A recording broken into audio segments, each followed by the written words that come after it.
The conference room fell silent as I walked in, my Louboutin heels clicking against the marble floor with deliberate precision.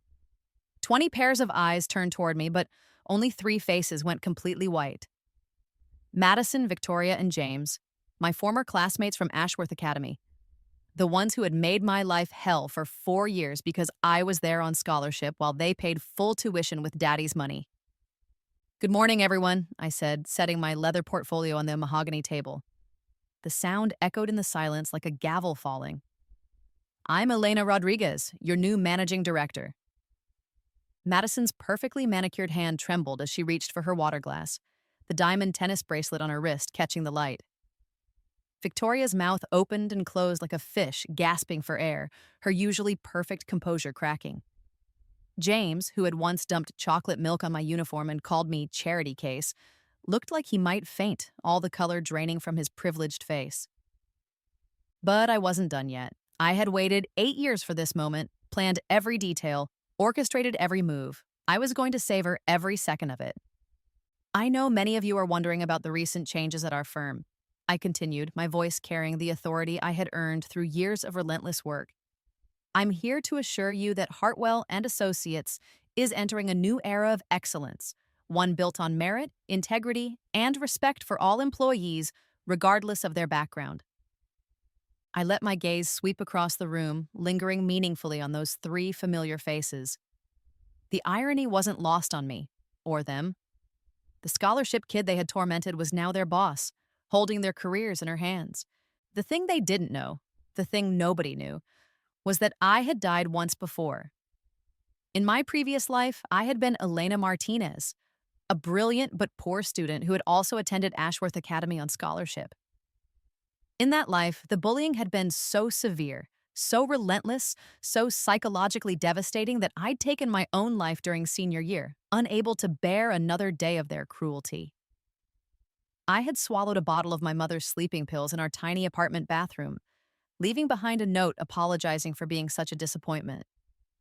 When I opened my eyes again, I was 5 years old, lying in my childhood bed in the same cramped apartment where my mother worked 2 jobs to keep us afloat. The peeling wallpaper, the rattling air conditioner, the sounds of traffic from the street below. It was all exactly as I remembered. But I remembered everything from my previous life, every humiliation, every cruel word, every moment of torment that Madison, Victoria, and James had inflicted on me. More importantly, I remembered their secrets, their weaknesses, their family's dirty laundry, and exactly how their futures would unfold. This time, I would be ready. This time, I would be the predator, not the prey. The memory of my first day at Ashworth Academy was burned into my mind from both lifetimes. I was 14, wearing the crisp uniform that my mother had saved for months to buy, pressing it carefully the night before with our ancient iron. My scholarship letter was clutched in my sweaty palm, the paper creased from nervous handling. The Gothic stone buildings and perfectly manicured lawns looked like something out of a fairy tale, but I knew better now. This place was a battlefield, and I was walking into enemy territory with full knowledge of where the landmines were buried. The building itself reeked of old money and older privilege. Every brick had been laid with donations from families whose names graced hospital wings and university libraries. The hallways were lined with portraits of distinguished alumni, mostly white men in expensive suits who had graduated decades ago and now ran Fortune 500 companies. There were a few women and people of color sprinkled in, tokens of the school's recent attempts at diversity. But the message was clear: this was not a place for people like me. "Look what the cat dragged in," Madison had whispered loudly enough for half the class to hear as I took my seat in advanced chemistry. Her blonde hair was perfectly styled, not a strand out of place, her uniform clearly tailored to fit her perfectly rather than bought off the rack like mine. The Cartier watch on her wrist, a sweet 16 gift I would later learn, caught the light as she gestured dismissively at me. I didn't know they were accepting strays now. Victoria, Madison's faithful sidekick and eager accomplice, had laughed like it was the funniest thing she'd ever heard. She was the kind of pretty that came from good genetics and better skincare, with the confidence that only generational wealth could provide. "Maybe if we're really good, they'll let us adopt one too," she'd added, her voice dripping with fake sweetness. The other students had tittered nervously, unsure whether to join in or stay silent. But it was James who had been the worst. Where the girls were cruel with words, calculating in their psychological warfare, he was physical. Accidentally knocking my books out of my hands in the hallway, sending my carefully organized notes scattering across the floor. Shoving me into lockers when teachers weren't looking, always hard enough to leave bruises, but not hard enough to break bones. Once, he'd cornered me in the library stacks during my free period, pressing me against the dusty shelves while his friends stood watch. His breath had been hot on my face as he whispered threats about what would happen if I ever tried to show them up academically. "You don't belong here, scholarship girl," he'd hissed, his hand pressing against my throat just hard enough to make breathing difficult. "You're nothing but a charity case, a token to make this school look good. Don't forget your place." In my first life, I had endured it all in silence, too ashamed to tell my mother, too afraid that speaking up would cost me my scholarship. I had buried myself in my studies, hoping that if I just worked hard enough, if I just proved myself worthy, they would eventually accept me. I had been so naive, so desperate to belong, that I'd allowed them to define my worth. I had been pathetically grateful for the smallest kindnesses, like when Sarah Chen had shared her lunch with me after James had thrown mine in the trash, or when Marcus Williams had helped me pick up my scattered books without making a joke about it. I had mistaken basic human decency for friendship, not understanding that most of my classmates were simply indifferent to my suffering rather than actively cruel. This time, I knew better. This time, I had a plan that would take years to execute, but would be absolutely devastating in its precision. The bullying followed the same pattern as before, like a twisted script being performed for the second time. Madison would start with subtle digs about my secondhand textbooks, my off-brand school supplies, the fact that I brought lunch from home instead of buying from the overpriced cafeteria. She was a master of the backhanded compliment, the kind of cruelty that adults would dismiss as girls being girls. "Oh, Elena, I love your shoes," she'd say in front of a group of classmates. "They're so unique. Where did you get them, the thrift store?" The laughter that followed would be like knives, cutting deeper than any physical wound. Victoria would join in with comments about my scholarship status, making sure everyone knew I didn't belong in their rarefied world. She had a talent for making observations that sounded innocent to teachers but were clearly designed to humiliate. "It must be so nice to have everything paid for," she'd say when I mentioned not being able to afford the class trip to Europe. "I wish someone would just give me money for being smart." James would escalate to physical intimidation, always careful to avoid leaving marks that might get him in trouble. He was the son of a prominent judge and had been taught from an early age how to bend rules without breaking them. His attacks were calculated. A hard shoulder check in the hallway that would send me sprawling, accidentally spilling coffee on my uniform, tripping me on the stairs. Once, he followed me into an empty classroom and backed me against the whiteboard, his expensive cologne mixing with the smell of my fear. "You know what your problem is?" he'd said, his voice low and menacing. "You actually think you matter. You think because you can solve some equations and write some essays, you're as good as us. But you'll never be one of us. When we graduate, we'll go to our father's alma maters, join the right fraternities, marry the right people. You'll disappear back to whatever hole you crawled out of." But I was different now. I had the memories of a 26-year-old woman trapped in a teenage body, and I knew exactly how to play the long game. More importantly, I knew their futures, and they weren't nearly as bright as they imagined. I started documenting everything meticulously. Every cruel comment, every shove, every humiliation. I wrote it all down in a journal I kept hidden in my locker, using a simple code in case anyone found it. I installed a recording app on my phone and caught them on audio multiple times, their voices clear and unmistakable as they planned their next torment. When James cornered me in the bathroom and grabbed my wrist hard enough to leave finger-shaped bruises, I took high-resolution photos before they faded, making sure to capture the distinctive class ring he wore. More importantly, I remembered things about them that hadn't happened yet. I knew that Madison's father, Harrison Whitfield, was embezzling money from his prestigious law firm, skimming from client trust accounts to fund his gambling addiction. The scheme would unravel during our junior year when a forensic accountant would discover the discrepancies. I knew that Victoria's mother, the society darling Constance Ashworth, was having a torrid affair with their family doctor, Dr. Richard Pemberton, and that the scandal would rock their social circle when someone inevitably took photos.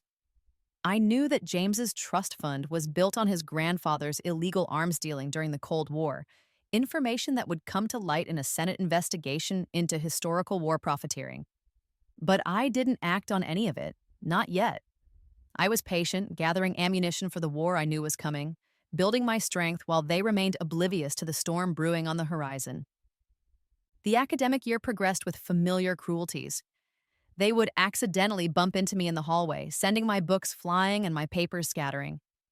They would whisper just loud enough for me to hear about parties I wasn't invited to, trips I couldn't afford, opportunities that were forever beyond my reach. They made sure I knew, every single day, that I was an outsider looking in.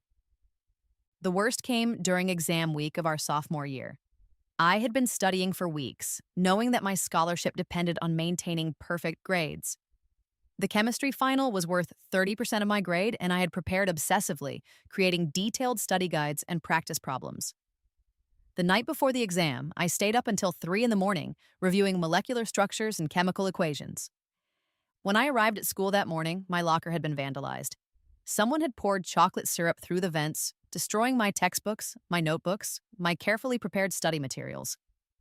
The sticky mess had seeped into everything, making it impossible to salvage any of my work. I stood there in the hallway, watching chocolate drip onto my shoes, and felt the same crushing despair I had experienced in my previous life. But this time, I didn't cry. This time, I smiled. "Oh my God, Elena, what happened?" Madison had appeared at my side, her voice full of fake concern. A small crowd was gathering, drawn by the spectacle of my humiliation. "Who would do such a terrible thing?" "I have no idea," I said calmly, pulling out my phone to take pictures of the damage. "But I'm sure the security cameras will show something interesting." The color drained from James's face. He hadn't considered the cameras. I spent the rest of the morning in the principal's office, filing a formal complaint and providing evidence. The security footage clearly showed James entering the hallway with a bottle of chocolate syrup at 6 a.m. when the building was supposed to be empty. His father's connections couldn't save him from video evidence, and he was suspended for 3 days and required to pay for replacement textbooks. More importantly, the incident had created a paper trail. When other accidents happened, my gym clothes going missing before the fitness test, my science project being mysteriously destroyed, there was now a pattern of harassment that the school couldn't ignore. The worst incident came during our senior year, just as it had in my previous life. The three of them had orchestrated an elaborate humiliation for the spring formal, a cruel finale to 4 years of torment. They convinced me that Daniel Morrison, the captain of the lacrosse team and secret object of my teenage affections, was going to ask me to the dance. The setup was elaborate and convincing. Daniel had started saying hello to me in the hallways, asking to study together, even walking me to class a few times. "I think he really likes you," Victoria had said, during what I thought was a rare moment of kindness. She had approached me in the library, where I was doing homework alone as usual. "He's been asking about you, whether you have a boyfriend, what kind of movies you like." Madison had joined the campaign, suddenly friendly in a way that should have set off alarm bells. "You should totally go to the formal," she'd said, sliding into the seat next to me at lunch. "Daniel's going to ask you, I know it. I heard him talking to his friends about it." They even helped me pick out a dress, accompanying me to the mall with what seemed like genuine enthusiasm. The gown we found was beautiful, a deep blue silk that brought out my eyes, elegant without being too mature. It cost more than my mother made in a week, but I had been saving money from my part-time job at the campus bookstore, and the girls insisted it was perfect. "You look amazing," Madison had said as I tried it on, and for a moment, I almost believed she meant it. The formal was held at the Ritz-Carlton downtown, the ballroom decorated with thousands of white roses and twinkling lights. I had spent hours getting ready, doing my makeup with YouTube tutorials and styling my hair into an elegant updo. When I looked in the mirror, I barely recognized myself.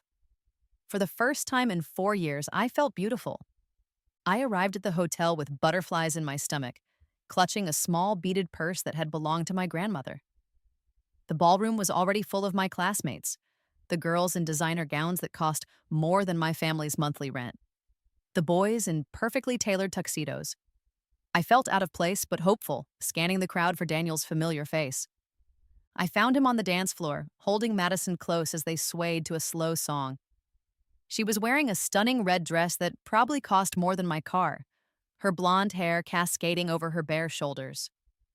When she saw me watching, she smiled and whispered something in Daniel's ear. My heart sank, but I told myself there was an innocent explanation. Maybe they were just friends dancing together. Maybe Daniel was waiting for the right moment to ask me. I approached them when the song ended, my hands trembling slightly. "Elena!" Madison exclaimed, her voice pitched just loud enough to carry across the ballroom. "You look interesting. I love how you tried to make that dress work for you." Daniel turned to look at me, and I saw something in his eyes that made my stomach drop. It wasn't attraction or interest. It was pity mixed with embarrassment. "Did you really think someone like Daniel would want to go with someone like you?" Madison continued, her mask of false friendship finally slipping away. "God, scholarship students are so pathetic. We felt sorry for you, so we thought we'd give you a little hope. Consider it charity." The entire ballroom erupted in laughter. I stood there in my blue dress, the one I had saved for months to buy, as 300 of my classmates pointed and whispered. Someone had their phone out recording my humiliation for posterity. I could hear the whispers spreading through the crowd like wildfire. She actually thought Daniel liked her. How embarrassing. I would just die. In my first life, this moment had broken me completely. It was the beginning of the end that led to my suicide 3 months later. I had run from that ballroom in tears, drove home recklessly through blurred vision, and spent the rest of the night sobbing into my pillow while my mother worked her overnight shift at the hospital. This time, I simply smiled. "Thank you," I said clearly, my voice carrying across the suddenly silent ballroom. "You've just given me the greatest gift possible." They looked confused, even a little nervous. Madison's perfect smile wavered. Victoria stepped closer to James as if seeking protection. Daniel looked like he wanted to disappear into the floor. "You see," I continued, turning to address the crowd that had gathered to watch my humiliation, "you've just shown me exactly who you really are. And more importantly, you've shown everyone else here what kind of people you choose to be when you think nobody important is watching." I pulled out my phone and showed them the recording I had been making since I entered the ballroom. "I've been documenting everything for the past 4 years. Every cruel comment, every act of harassment, every moment like this one. I've been building a case, gathering evidence, waiting for the right moment." The laughter had died completely. The ballroom was so quiet I could hear the orchestra tuning their instruments in the next room. "You spent 4 years teaching me that power matters more than kindness, that cruelty is just a game to you, that people like me don't matter. But here's what you didn't consider. People like me remember everything. We learn, we adapt, we come back stronger." I turned and walked toward the exit, my head held high, my blue dress flowing behind me like a banner. "See you in 10 years, I called over my shoulder. "I think you'll find the dynamic has changed considerably." I walked out of that ballroom knowing that this was the last time they would ever humiliate me. I had 4 more years to wait, but when the time came, they would pay for every single cruel word, every moment of torment, every tear they had caused. College was my sanctuary and my training ground. At Stanford, no one knew I was a scholarship kid unless I told them, and I rarely did. My professors saw only my brilliant mind and tireless work ethic. I double majored in business and computer science, maintaining a perfect GPA while working 2 part-time jobs to cover my living expenses. I graduated summa cum laude, delivered the valedictorian speech, and was immediately recruited by McKinsey and Company with a starting salary that was more than my mother had ever made in a single year.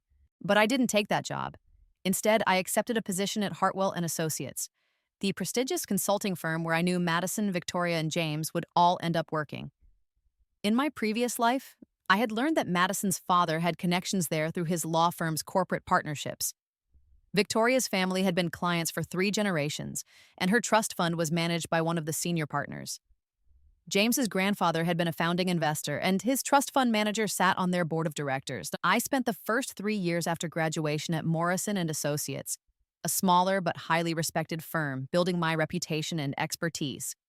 I specialized in corporate restructuring and hostile takeovers, earning a reputation as a brilliant strategist who could identify weaknesses in seemingly successful companies and exploit them with surgical precision. My clients included several Fortune 500 companies going through major transitions, and I saved them millions while building my own network of powerful contacts. During this time, I also began making strategic investments, using the knowledge from my previous life to position myself advantageously. I bought stock in companies just before major breakthroughs, shorted others before scandals broke, and slowly built a portfolio worth several $1 million. I was careful to spread my investments across multiple brokerages and use shell companies to hide the patterns, making it appear like lucky guessing rather than insider knowledge. By the time I was 25, headhunters were calling me weekly. My reputation in the industry was growing rapidly, and I was known as someone who could solve problems that seemed impossible. I had turned around 3 different companies, orchestrated 2 successful mergers, and prevented a major bankruptcy that would have cost thousands of jobs. When Hartwell and Associates finally offered me a senior associate position, I was ready to negotiate from a position of strength. I had leverage they didn't even know about. I had been quietly buying up shares in several of their biggest clients, using information from my previous life to make strategic investments that had paid off enormously. My stake in Meridian Industries alone was worth 8 figures, and I held significant positions in 6 other companies that represented nearly 40% of Hartwell's revenue. Elena Rodriguez, Richard Hartwell himself had said during my final interview, leaning back in his expensive leather chair as he reviewed my portfolio. You're exactly the kind of innovative thinker we need. Your track record is extraordinary for someone your age. I have a feeling you're going to revolutionize this company. He had no idea how right he was. I started at Hartwell on a Monday in September, exactly 4 years after graduation. The office was everything I remembered from my previous research. 30 floors of glass and steel in the heart of the financial district with panoramic views of the city skyline. The reception area was decorated with original Picassos and Pollocks, a not-so-subtle display of the firm's wealth and prestige. Madison was already there, working in their corporate law division. She had graduated from Yale Law School, her father's alma mater, and passed the bar on her second attempt.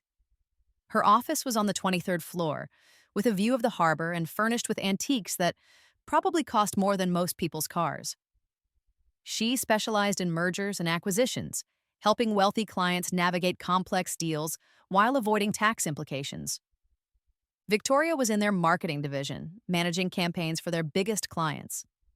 She had gotten her MBA from Wharton, another family connection, and had a natural talent for understanding what made wealthy people want to spend money. Her campaigns were slick and sophisticated, appealing to the kind of people who bought luxury goods as status symbols rather than for their practical value. James was in mergers and acquisitions, riding high on a series of deals that I knew from my previous life were built on insider information his trust fund manager provided. He had barely graduated from Princeton with a degree in economics, but his family connections had opened doors that his mediocre grades never could have. His corner office was filled with expensive toys, a putting green, a vintage bar cart, signed sports memorabilia, the accessories of someone who had never had to work for anything. They didn't recognize me at first. I had changed my name slightly. Elena Martinez had become Elena Rodriguez, and I looked very different from the awkward teenager they remembered.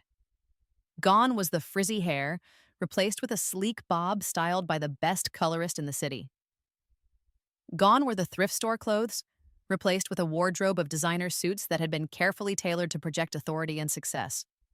I had even had minor cosmetic surgery to refine my features. Nothing dramatic, just subtle improvements that made me look like I belonged in their world. I looked like exactly what I was, a successful, powerful woman who owned her space and commanded respect. It was Madison who figured it out first, 3 weeks into my tenure at the firm. I had just finished presenting a restructuring proposal for one of their struggling clients, laying out a comprehensive plan that would save them millions and preserve hundreds of jobs. The partners had been impressed, nodding approvingly as I walked them through financial projections and market analysis. "Elena," she'd said hesitantly after the meeting, approaching me as I gathered my materials. "Elena Martinez from Ashworth?" I looked up slowly, letting recognition dawn gradually on my face as if I was just remembering her. "Madison Whitfield. I said, my voice perfectly neutral. It's Rodriguez now, actually. And yes, Ashworth Academy. Though I'm surprised you remember me. I was just the scholarship kid after all. The color drained from her face as the implications hit her. She looked me up and down, taking in my Armani suit, my Hermès bag, the confidence that radiated from every gesture. This was not the frightened, desperate girl she had tormented. Listen, high school was a long time ago, she stammered, suddenly seeming much smaller than I remembered. Yes, it was, I agreed, sliding my laptop into my briefcase with deliberate care. Almost like another lifetime. That's when I knew she remembered everything. The fear in her eyes told me she was finally understanding that the awkward girl they had tormented was gone, replaced by someone with real power. Someone who could impact their careers, their futures, their carefully constructed lives. Over the next few months, I watched them scramble to figure out my angle. They whispered in corners, trying to understand how the girl they had humiliated was now their colleague, and clearly rising fast through the company ranks. I could see the panic growing as I demonstrated my competence, my connections, my ability to bring in new business and solve complex problems. Madison tried approaching me directly several times, attempting to rewrite history with awkward small talk and forced smiles. We should get coffee sometime, she'd say, catch up on old times, as if we had been friends rather than predator and prey. Victoria took a different approach, spreading subtle rumors about my background, trying to undermine my credibility. She'd make comments about new money and social climbers, hoping to plant seeds of doubt about my qualifications. But her efforts backfired when other employees began to see her behavior as petty and unprofessional. James simply tried to avoid me, but that became impossible when we were assigned to work on a major acquisition together. He sat through our meetings looking increasingly uncomfortable, jumping whenever I spoke directly to him. His usual arrogance had been replaced by nervous energy and a tendency to stammer when addressing me. I was patient. I did my job brilliantly, earning the respect of partners and clients alike. I brought in new business worth tens of millions in fees, streamlined operations to save the firm money, and solved problems that had been plaguing them for years. I mentored junior associates, particularly those from diverse backgrounds, and built a reputation as someone who combined exceptional competence with genuine leadership ability. When a senior partner position opened up after Robert Chen's retirement, I was the obvious choice. The announcement was made at the monthly partners meeting, with Richard Hartwell himself presenting my promotion. Elena has demonstrated exactly the kind of strategic thinking and client relationships that represent the future of this firm, he announced to the assembled partners. Her work on the Meridian Industries restructuring alone saved our client over $50 million and generated $8 million in fees for us. She'll be taking over Robert's portfolio and leading our expansion into emerging markets. That's when I began to move against them. James was the easiest target because his entire career was built on a foundation of lies and illegal activity. The insider trading was just the beginning.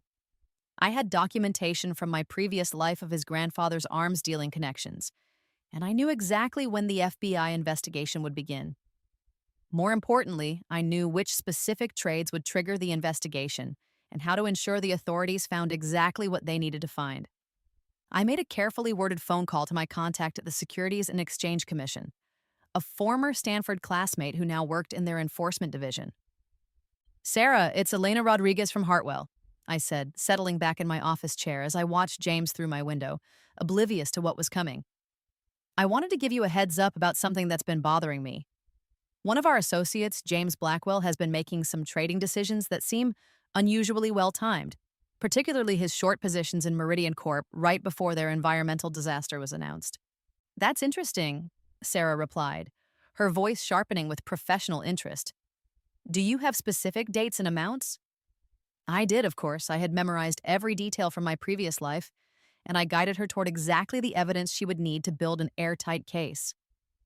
Within 48 hours, federal agents were at Hartwell's offices with search warrants, seizing James's computers and trading records. The investigation moved quickly once they found the pattern of suspicious trades. James had been using information from his trust fund manager, who sat on multiple corporate boards and had advanced knowledge of major announcements. The paper trail was clear and damning, showing a pattern of trades that consistently preceded major market movements by just enough time to maximize profits while minimizing suspicion. James was suspended within a week, escorted from the building by security while his colleagues watched in shock. His grandfather's historical arms dealing connections were discovered during the expanded investigation, leading to a Senate subcommittee hearing that made national news and froze the family's trust funds pending a full review. Victoria was next, and her downfall required more finesse. Her biggest client was Lux Cosmetics, a family-owned company that had been with Hartwell for over a decade. Victoria managed their marketing campaigns and had built what seemed like a solid relationship with the company's leadership. What she didn't know was that I had been quietly buying up shares in Lux for months, using shell companies to hide my identity until I owned nearly 15% of the company. The takeover was elegant in its simplicity.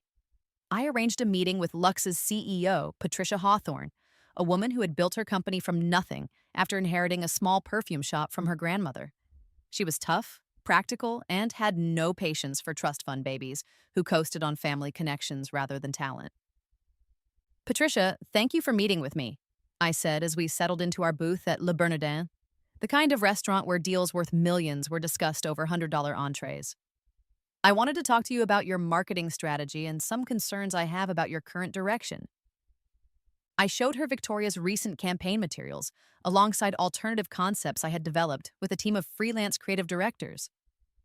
The contrast was stark and deliberate. Victoria's work was shallow and cliched, all surface glamour with no substance, clearly designed by someone who had never worked a day in her life. My concepts spoke to real women with real challenges, addressing the actual needs and desires of Lux's target demographic. "This is exactly what I've been trying to tell my team," Patricia said, studying my proposals with growing excitement. "Your campaigns feel authentic in a way our current work doesn't. Where did you get these insights?"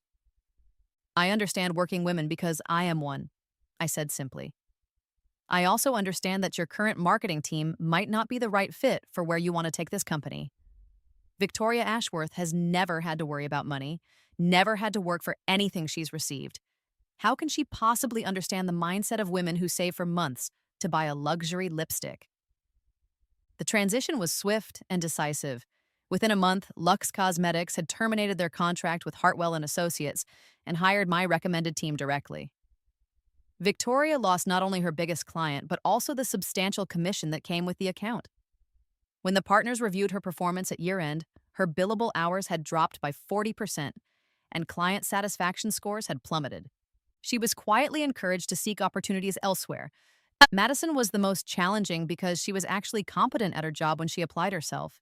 But I knew her weakness, her father's embezzlement case was still pending, and the legal fees were draining the family's resources. She was desperate to make partner to secure her financial future and maintain the lifestyle she had always taken for granted. I had been promoted to senior partner by then, which meant I had a vote in partnership decisions. When Madison's name came up for consideration at the quarterly partners meeting, I made sure I was prepared with a comprehensive presentation. "I have some concerns about Madison Whitfield's judgment and ethical standards," I said, standing at the head of the conference table with my presentation materials arranged precisely. "There have been some irregularities in her handling of the Brennan Industries case that I think warrant serious consideration." I presented evidence of Madison's corner-cutting and ethical lapses, nothing that would get her disbarred, but enough to raise serious questions about her fitness for partnership. She had cut procedural corners to meet deadlines, failed to properly vet subsidiary companies and merger documents, and made representations to clients that weren't fully supported by due diligence. The other partners were troubled by what I revealed, asking pointed questions about Madison's judgment and whether she could be trusted with the increased responsibilities that came with partnership. Her bid was quietly shelved, and she was informed that she would need to demonstrate significant improvement before being considered again. But that wasn't enough. I wanted her to know exactly who had orchestrated her downfall. I sent her a single text message late on a Friday evening. "Considerate charity. Elena Martinez." The response was immediate. My phone rang within minutes, Madison's name flashing on the screen. "What do you want?" she demanded, her voice shaking with rage and fear. "Nothing," I said honestly, pouring myself a glass of wine as I looked out at the city lights from my penthouse apartment. I already have everything I want. This is just the natural consequence of your choices. This is about high school? Are you seriously still hung up on that? Hung up? I laughed, the sound echoing in my spacious living room. Madison, I'm not hung up on anything. I'm simply ensuring that actions have consequences. You spent 4 years teaching me that the world isn't fair, that power matters more than kindness, that people like you always win, while people like me always lose. Consider this your final lesson. You were wrong. The meeting where I was announced as managing director was scheduled for a Monday morning in March. Richard Hartwell was retiring, and the board had unanimously voted to promote me to the top position. I had orchestrated it perfectly. Madison, Victoria, and James were all still with the company in various capacities, though hanging on by increasingly thin threads. I wanted them there for this moment, wanted them to see exactly how far the scholarship kid had risen. I walked into that conference room knowing I held all the cards. As managing director, I would have the authority to restructure the entire company, to hire and fire at will, to shape Hartwell and Associates into whatever I wanted it to become. The irony was delicious. The girl they had tried to break now controlled their professional lives completely. As you all know, Richard was saying, his voice carrying the authority of 4 decades in the business, we've been through some significant changes recently. We've lost some major clients, had some personnel issues, and frankly, we need fresh leadership to guide us into the future. I saw Madison shift uncomfortably in her seat, her designer suit unable to hide the tension in her shoulders. James had gone completely pale, his usual swagger replaced by obvious anxiety. Victoria was staring at her hands, unable to meet anyone's eyes. I'm pleased to announce that Elena Rodriguez will be taking over as managing director, effective immediately, Richard continued. Elena has been instrumental in bringing new clients to the firm, has shown exceptional leadership during our recent challenges, and represents the kind of innovative thinking that will define our success in the coming decades. The room erupted in polite applause, but I was only watching 3 faces. The shock, the horror, the dawning realization that their former victim now controlled their professional destinies. It was better than anything I had imagined during those long nights planning my revenge. Thank you, Richard, I said, standing up and moving to the head of the table with the confidence of someone who belonged there. I'm excited to take Hartwell and Associates in a new direction. We'll be implementing some significant changes over the next few months, and I want everyone to know that this company will now operate on principles of merit, integrity, and respect for all employees, regardless of their background. I let my gaze sweep across Madison, Victoria, and James as I emphasized the word respect, making sure they understood the message. I believe in second chances, I continued, but I also believe in accountability. Everyone will be evaluated based on their performance, their ethics, and their contribution to our company culture. Those who meet our standards will thrive. Those who don't. I smiled, the expression not reaching my eyes. Well, I'm sure they'll find opportunities elsewhere that better suit their talents. After the meeting, I retreated to my new corner office, the same office where Richard Hartwell had worked for 20 years, now redecorated to reflect my own style and preferences. The mahogany desk had been replaced with sleek modern furniture, the traditional oil paintings swapped for contemporary art by emerging artists. The floor-to-ceiling windows offered a panoramic view of the city, and I could see the harbor where luxury yachts belonging to my clients bobbed gently in the afternoon sun. But the real satisfaction came from the personnel files spread across my desk.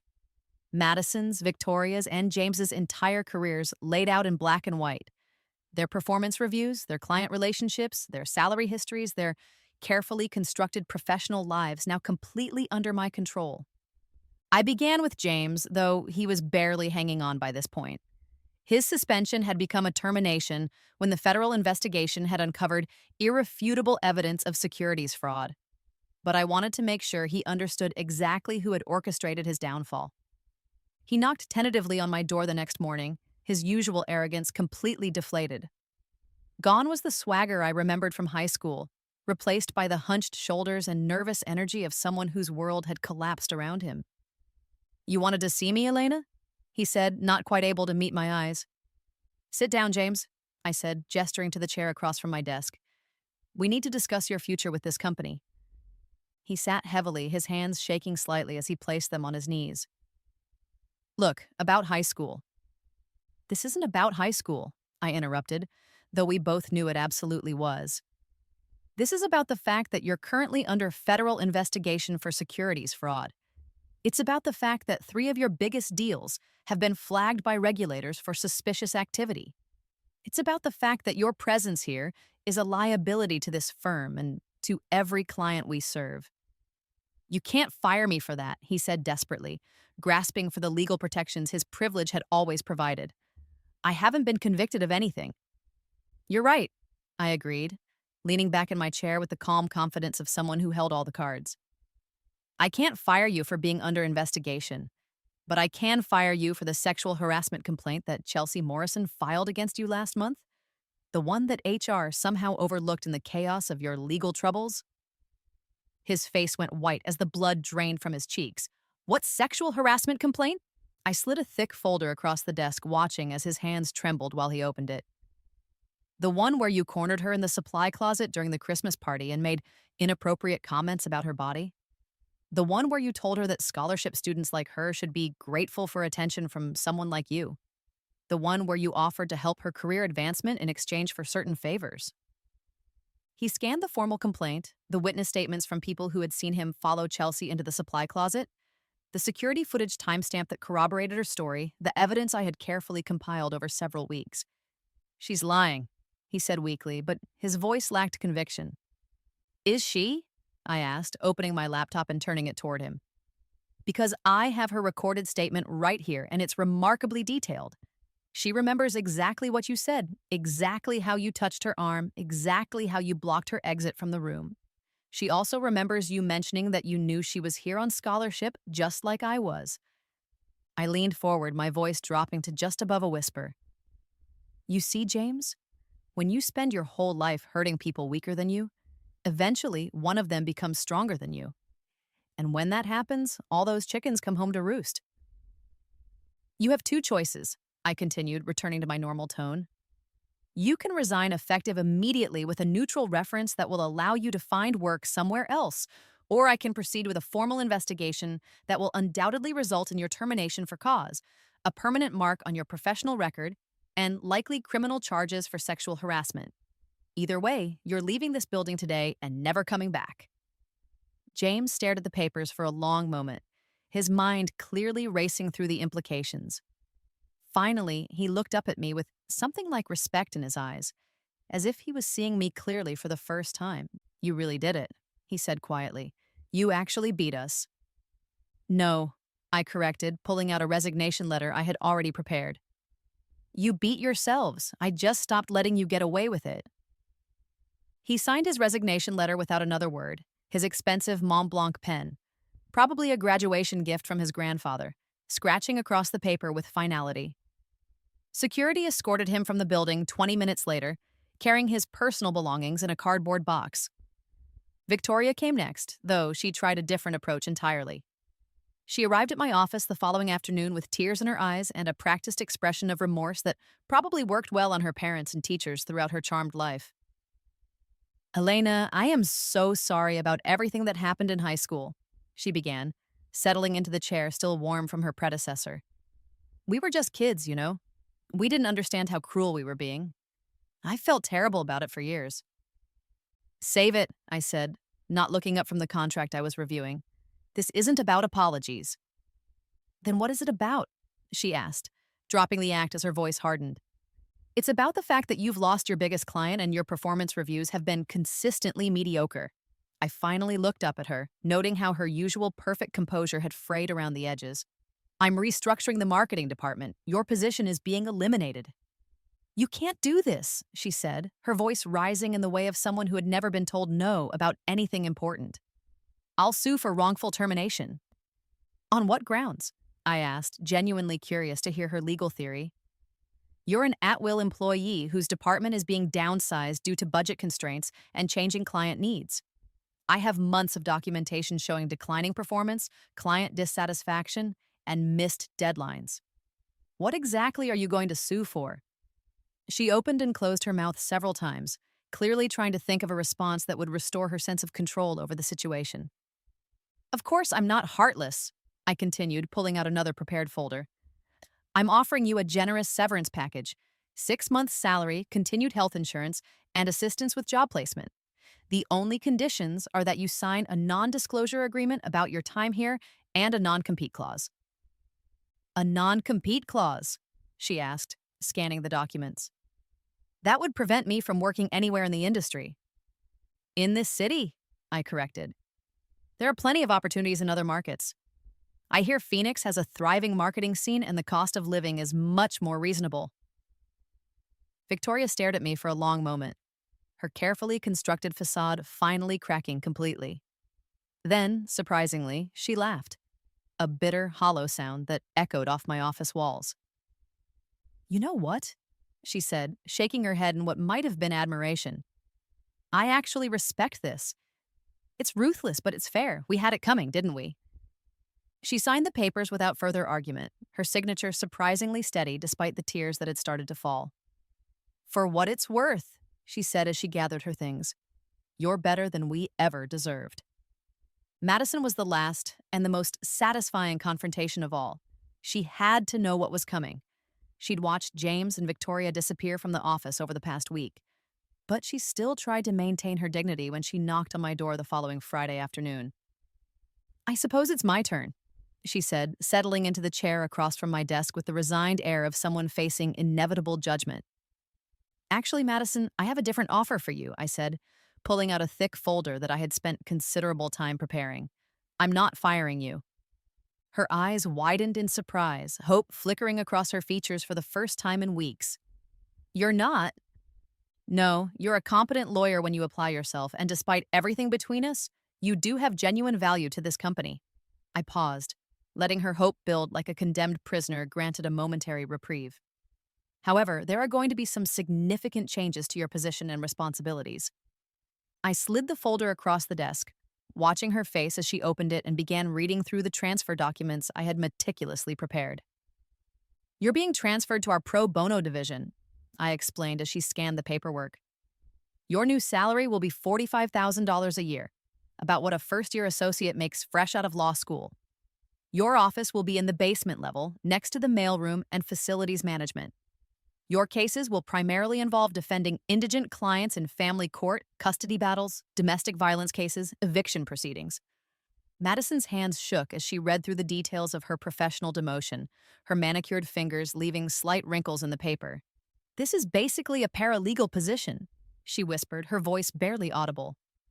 It's honest work, I said simply. The kind of work that actually helps people who desperately need it. People like scholarship students whose families can't afford legal representation, single mothers facing eviction, abuse victims trying to escape dangerous situations.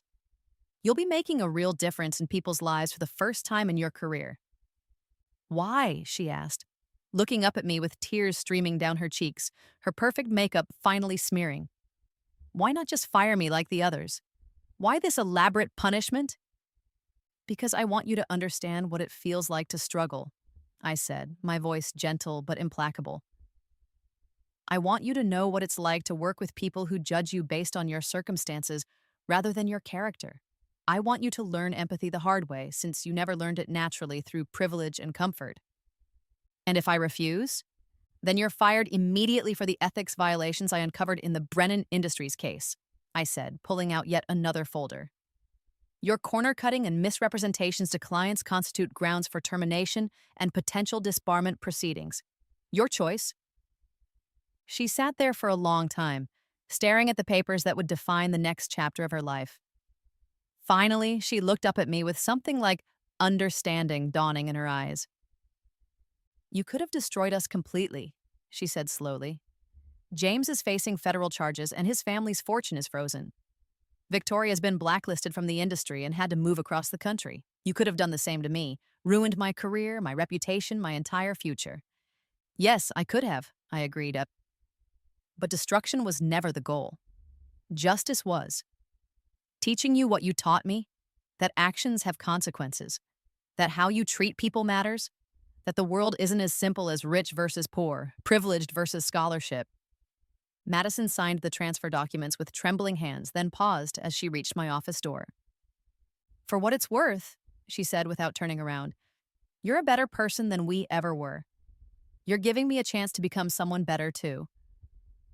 "I know," I said simply, watching her walk away to begin her new life. 6 months later, I stood in the same conference room where I had announced my appointment as managing director. But this time, I was addressing a room full of new faces.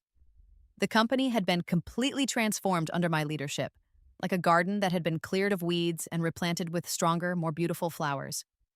We had attracted top talent from across the industry, recruited brilliant minds from diverse backgrounds, and our client base had tripled as word spread about our ethical practices and innovative solutions. Our reputation for combining excellence with integrity had become our greatest competitive advantage.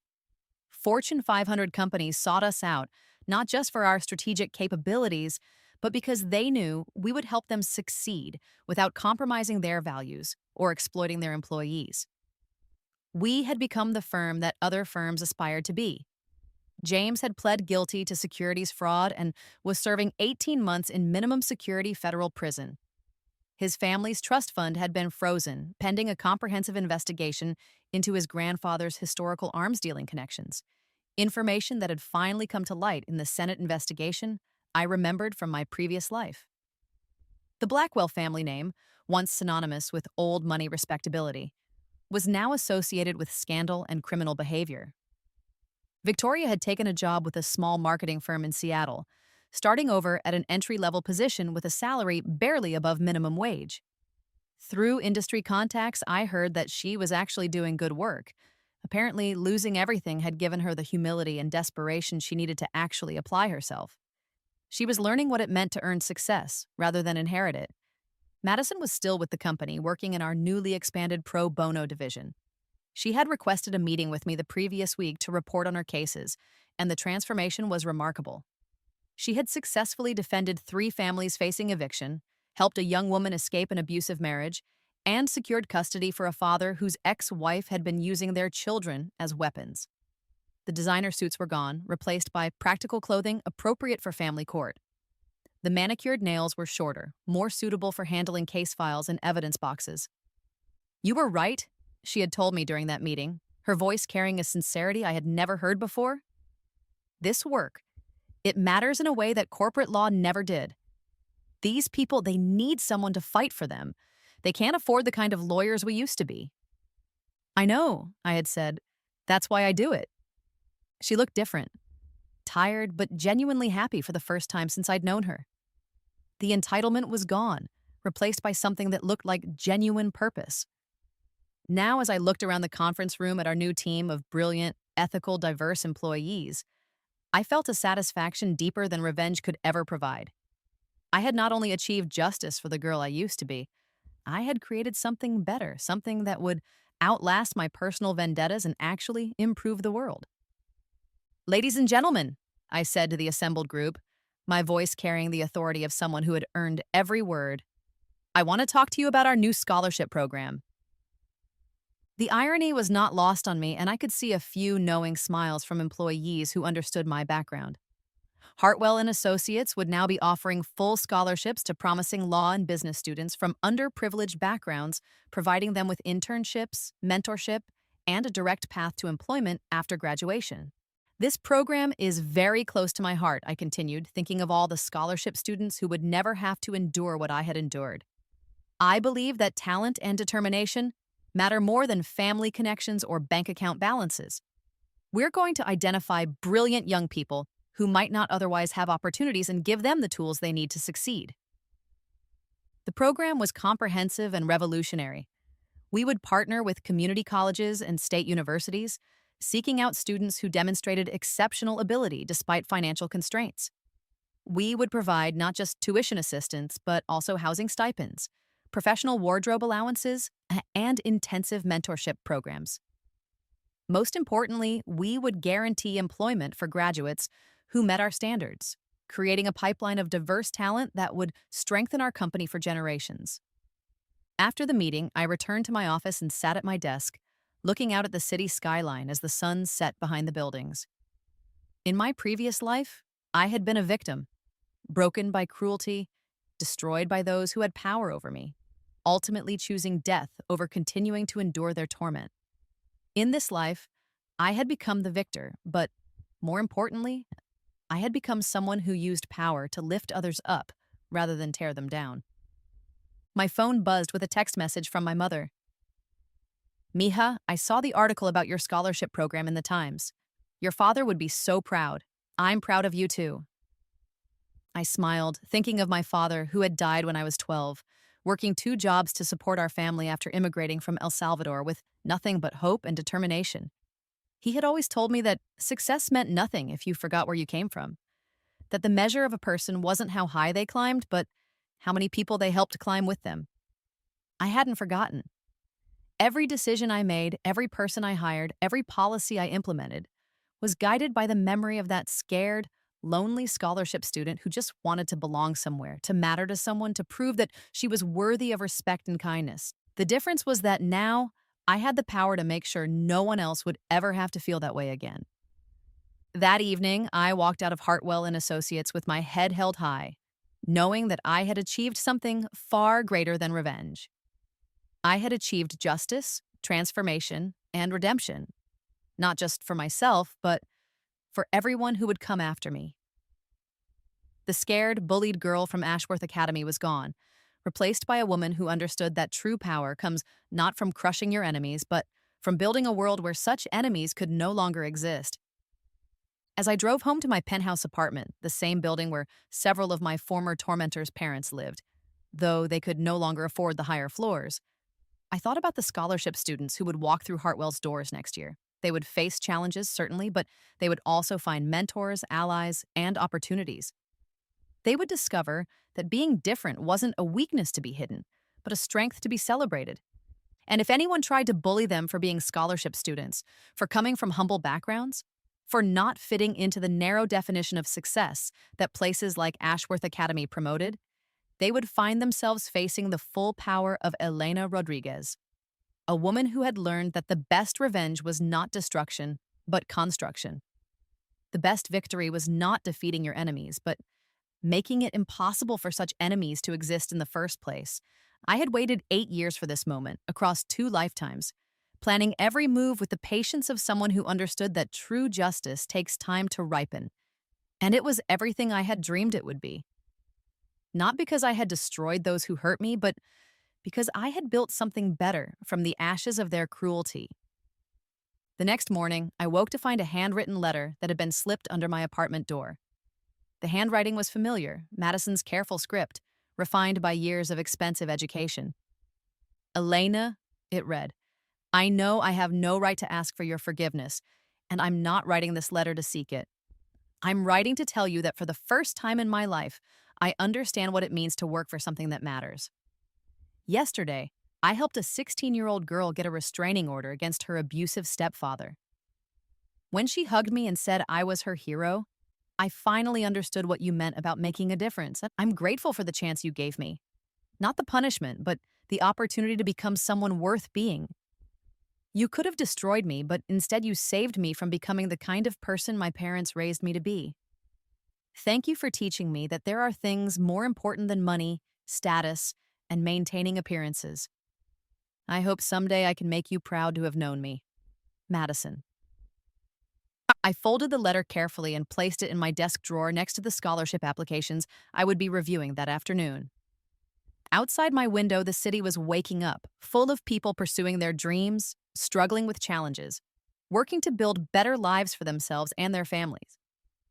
Justice, I had learned, was not about evening the score or satisfying some cosmic balance sheet. It was about changing the game entirely, rewriting the rules so that kindness mattered more than cruelty, so that talent mattered more than privilege, so that the measure of a person was determined by how they lifted others rather than how they tore them down. And I had won.